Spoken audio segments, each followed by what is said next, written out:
February 8th. St. John of Matha. The life of St. John of Matha was one long course of self-sacrifice for the glory of God and the good of his neighbor. As a child, his chief delight was serving the poor, and he often told them he had come into the world for no other end but to wash their feet. He studied at Paris with such distinction that his professors advised him to become a priest, in order that his talents might render greater service to others, and for this end John gladly sacrificed his high rank and other worldly advantages. At his first Mass, an angel appeared clad in white, with a red and blue cross on his breast, and his hands reposing on the heads of Christian and a Moorish captive.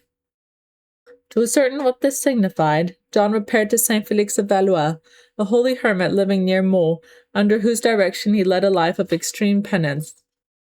The angel again appeared, and they then set out for Rome to learn the will of God from the lips of the sovereign pontiff, who told them to devote themselves to the redemption of captives.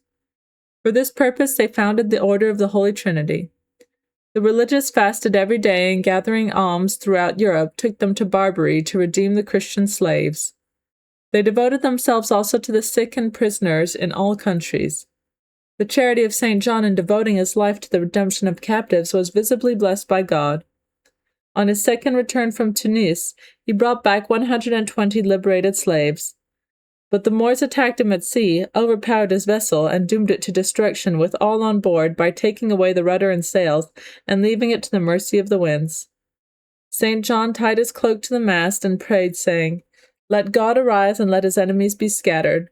O Lord, thou wilt save the humble, and wilt bring down the eyes of the proud."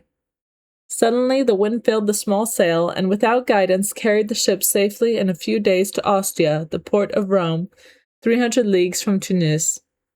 Worn out by his heroic labors, John died in 1213 at the age of 53. Reflection. Let us never forget that our blessed Lord bade us love our neighbor not only as ourselves, but as he loved us, who afterwards sacrificed himself for us. Ave Maria.